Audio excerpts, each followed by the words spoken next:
A língua portuguesa é uma das línguas mais complexas e ricas do mundo.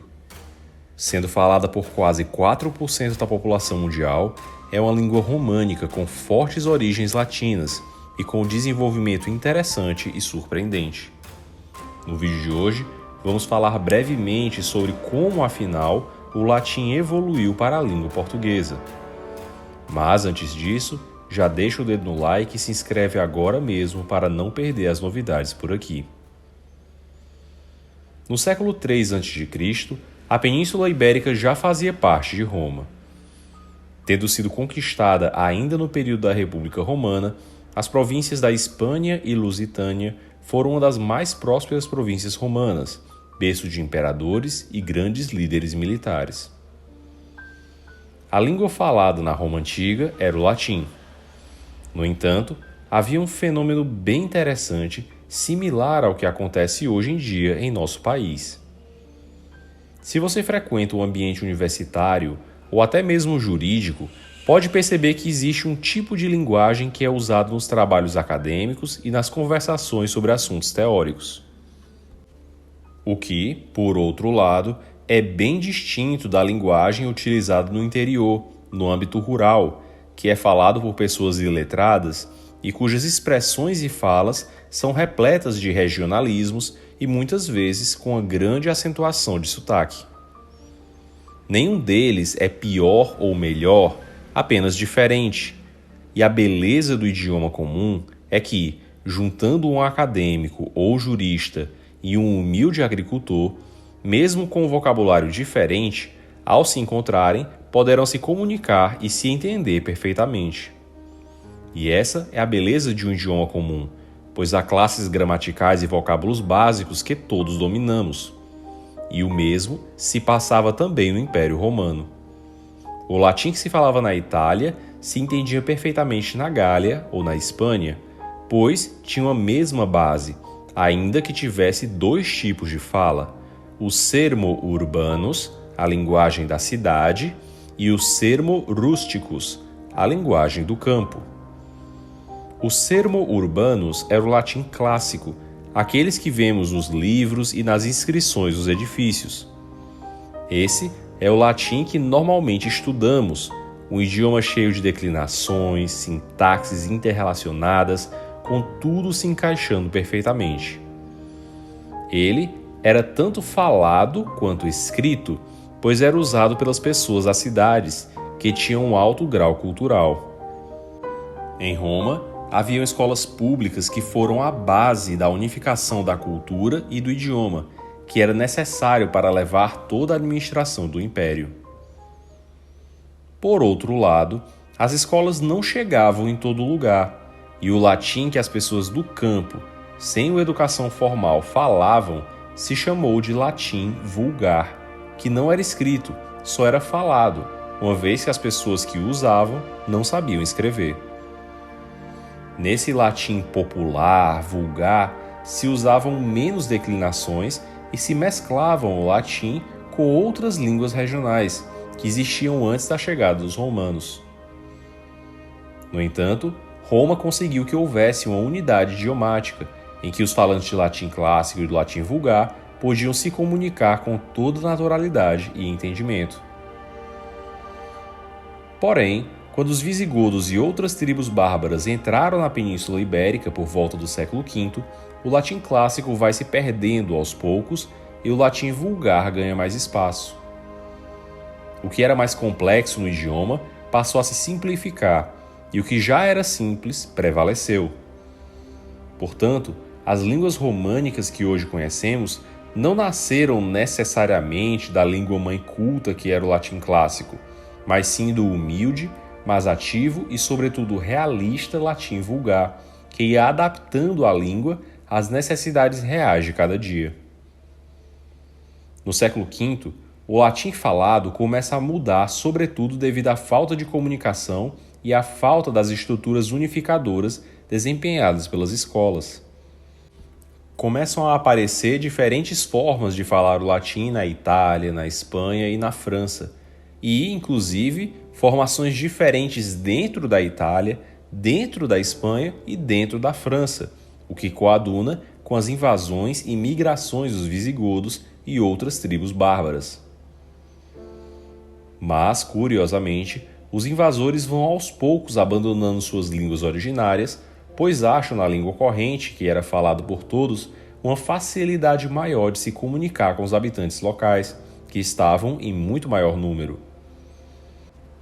Além disso, essas línguas locais tinham muito mais capacidade cultural que a língua que eles traziam, e justamente por isso se adaptam. No entanto, o latim clássico escrito permanece, mesmo que em ambientes bem reduzidos e especialmente ligados à igreja, que nesse ponto já tinha alcançado bastante influência na sociedade. Porém, por precisar o latim ser resgatado por meio das universidades, e já distante da pulcritude e conexão espetacular do latim clássico, começa a se desenvolver de um modo bem menos sofisticado o que se chama de baixo latim, que é a língua que se escreveu durante toda a Idade Média e que foi o latim ensinado em todas as universidades que surgiam na Europa.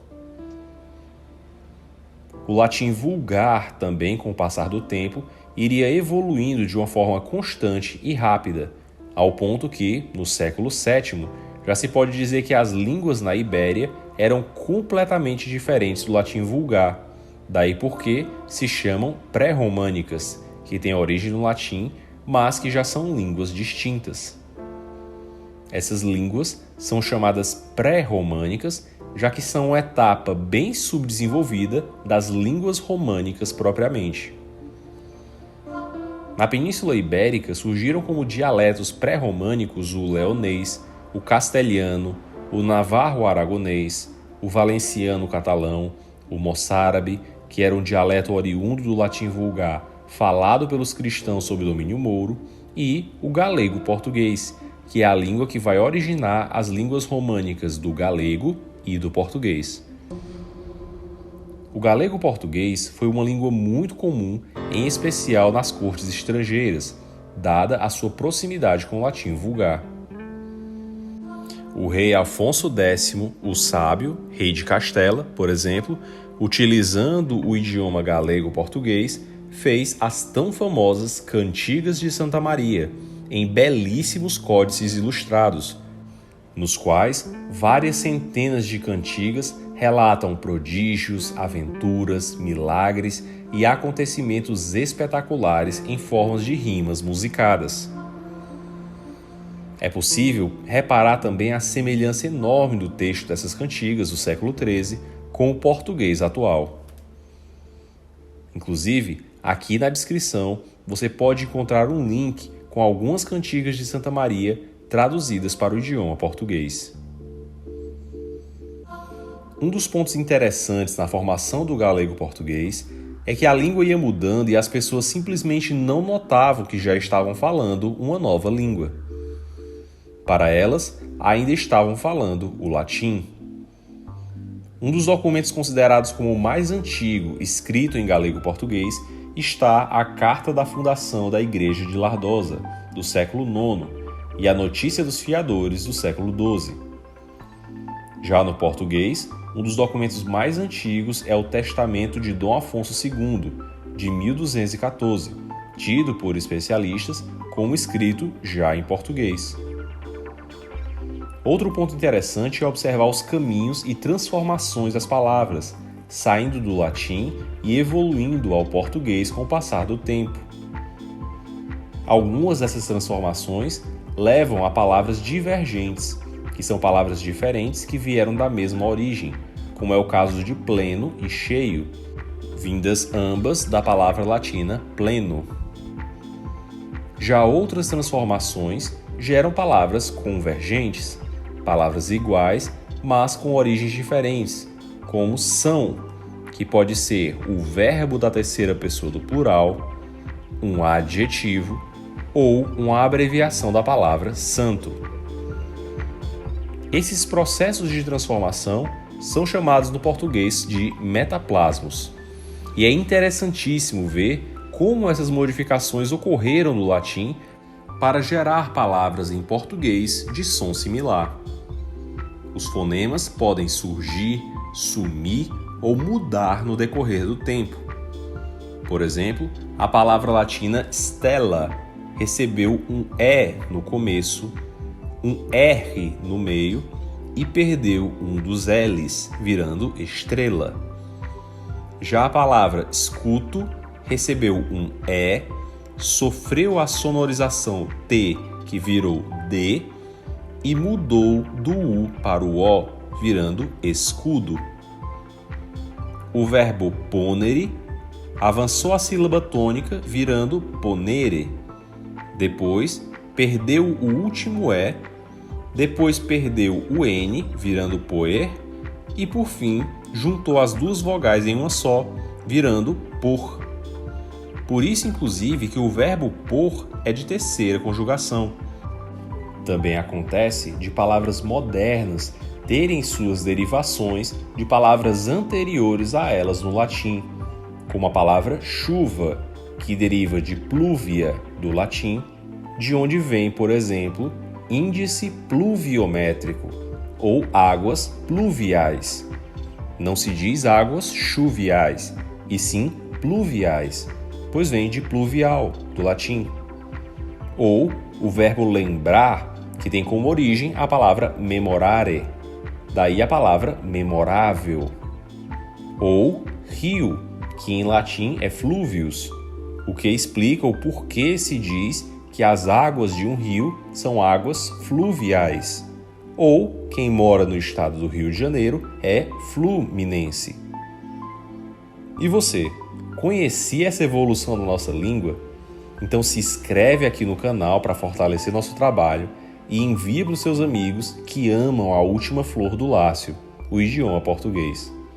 Além disso, já vai conferir nas Cantigas de Santa Maria e outros vídeos aqui do canal sobre o idioma português que estão aqui na descrição.